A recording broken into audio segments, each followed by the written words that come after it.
So here we are, the point where the fun really begins. Before we get started on becoming behavioural detectives, I'm going to ask you to consider doing a couple of things. Whilst I'm running through the information, please reflect and perhaps take note of how you see yourself, as well as your child or children, and indeed all those close to you. I'll also be suggesting a couple of activities that you might like to complete as we go through, so please have something handy on which to draw or write upon. Earlier we discussed various ways personalities are identified. Now, the idea of asking someone to complete a personality profiling questionnaire might be perfectly acceptable in the workplace, but thrusting a questionnaire into the hands of everyone you meet socially may not go down too well. So, becoming a good behavioural detective is all about observation, to closely look and listen for consistent patterns of behaviour. Remember, behaviour leaves clues. And believe me, it won't be long before you begin to spot the clues that allow you to truly understand your child and build that amazing lifetime relationship. Just like the electromagnetic spectrum, your nature is like a series of wavelengths that may either align or not, as the case may be, to those with whom you communicate. We have the ability to change our wavelengths of behavior depending on our mindset, but there's no doubting that we all prefer certain frequencies or comfort zones of behavior. In fact, we all typically move between two of what we call the primary gifts. So as we run through them, please take a moment to think about your comfort zones and the comfort zones of your family. Now please don't worry, I'm going to layer this information so you get a more detailed understanding as we progress. But for now, allow me to briefly introduce the gifts to you. So let's begin with the first primary gift. In this case, the gift to analyze, to be precise, rational and logical, to leave no stone unturned in finding the best solutions. Enter the second primary gift, that of providing support, to be generous, patient and caring, to have a desire to put the well-being of others first. So those who display both these gifts on a consistent basis also share the gift of persistence. Okay, so here's the third primary gift, innovation. These people are enthusiastic, they're sociable, and they tend to be very expressive in their nature. Now those who are strong innovators as well as strong supporters share the gift of being natural collaborators. And last, but by no means least, to the fourth primary gift. This time it's the ability to naturally take the initiative, to be decisive, strong-willed and focused, to act and to get things done. Now, if you happen to feel comfortable innovating, coming up with ideas, and also initiating them, you will share the gift of being able to inspire, to motivate others in a particularly expressive way. That just leaves us with one more shared gift, and that is the one of discipline, shared by those who are natural initiators and analyzers. As I said, we'll begin to delve a little deeper, but for now, take a moment, have some fun evaluating and establishing what consistent behaviors you might be seeing in you and your family. Now that you've been introduced to the gifts, it's time to look into each of them in a little more detail. On first reflection, people will often say to me, I can see myself in all these traits. Well, that's absolutely true. You do have all of them. But try to think about the behaviors you see in yourself and others daily. Remember, we're looking for consistent patterns of behavior.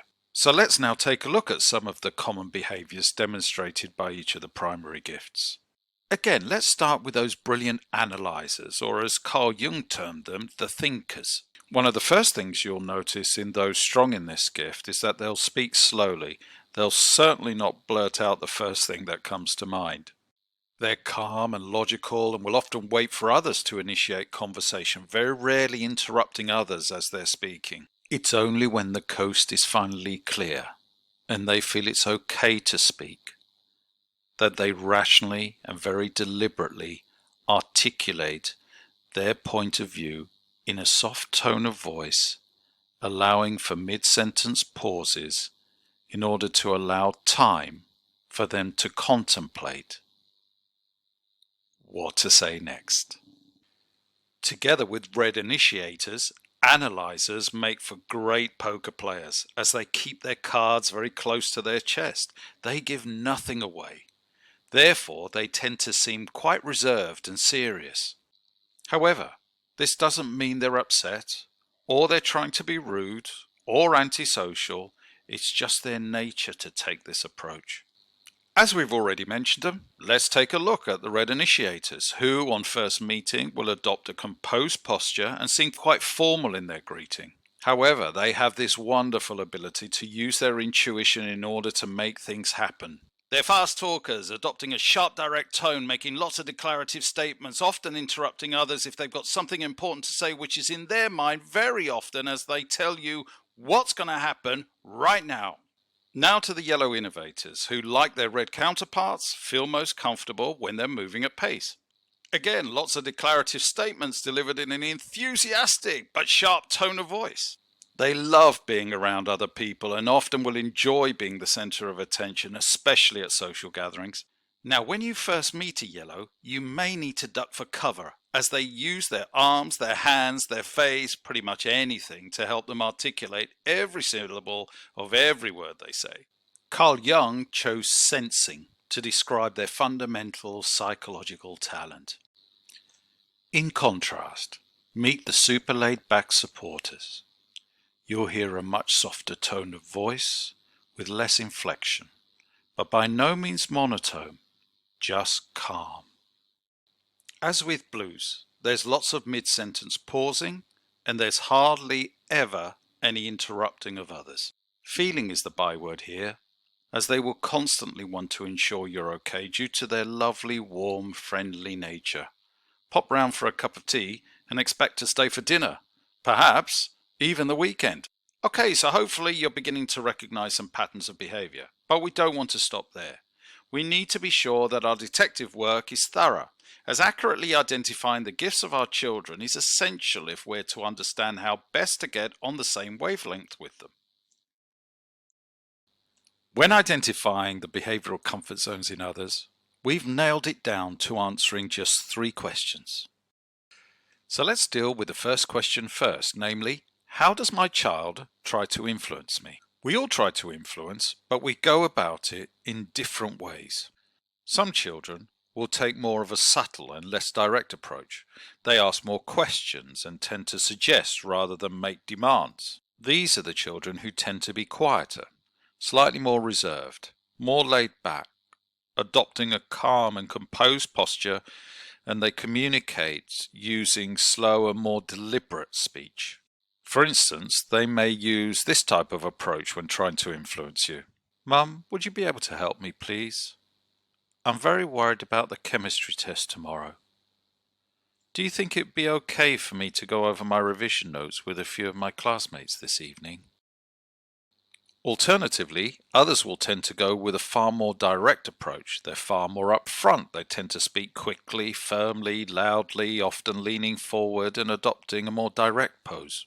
They might approach the same scenario like this. Mum, I've got to go over and revise for tomorrow's test this evening with my classmates. Of course, these are just examples to give you a flavour, but I'm sure you get the gist. Now, the second question. How does my child choose to express themselves? So we have those children who like to express themselves through interacting with others. Simply put, they're people. They're very open and they talk freely about how they feel, and of course they love to talk about people. That's their favourite subject. Then we have the children who are more reserved in expressing their emotions and sharing their emotions.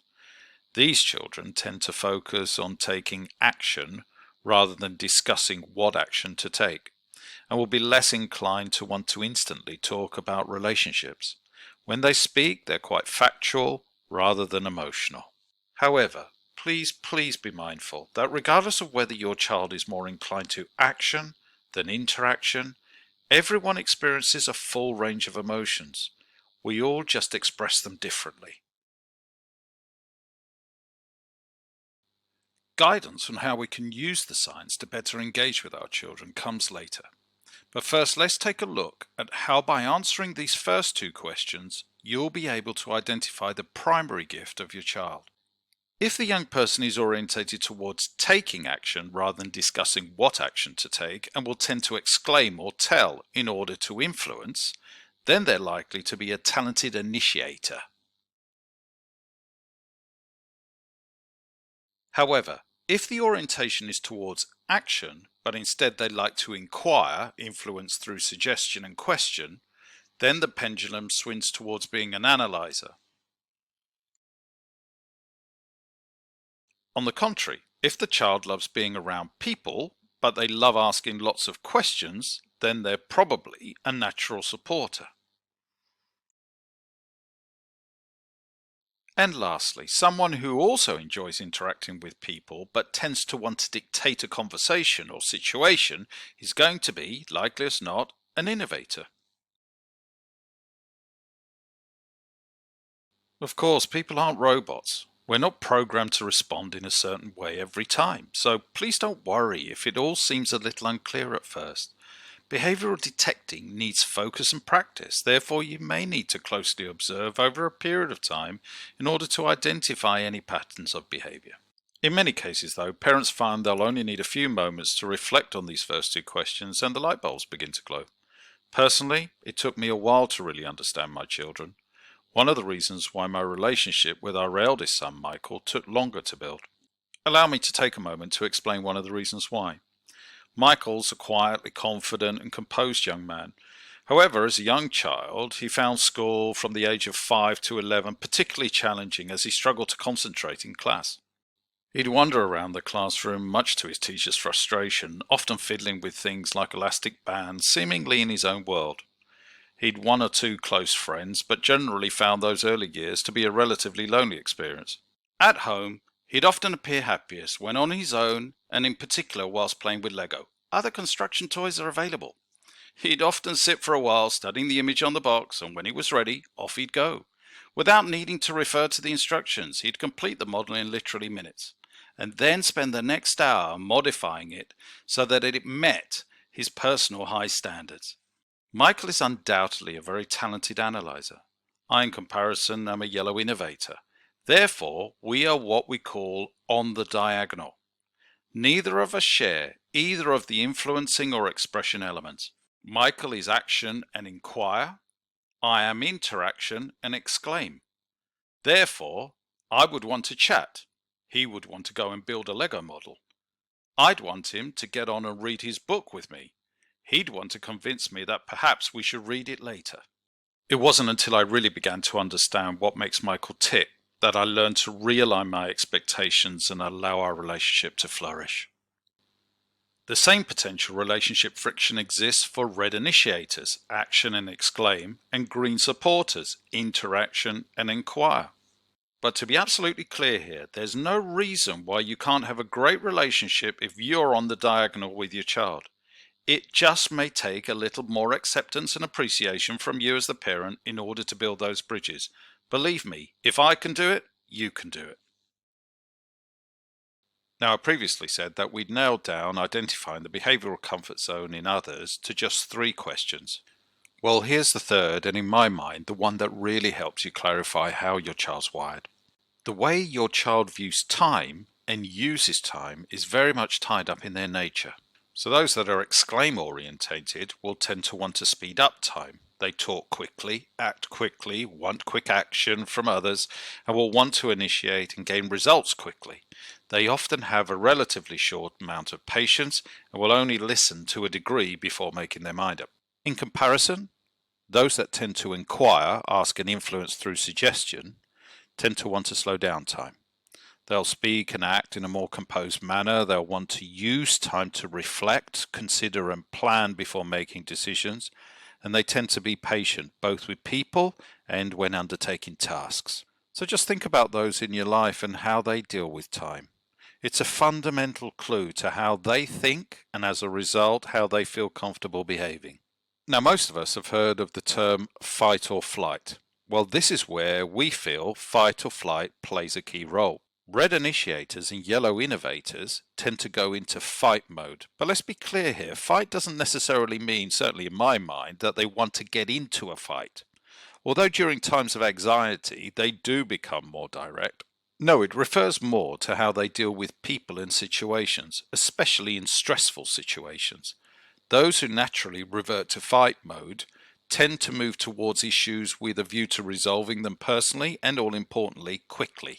For instance, I've got a good friend, a work colleague, who's an extremely capable and talented initiator.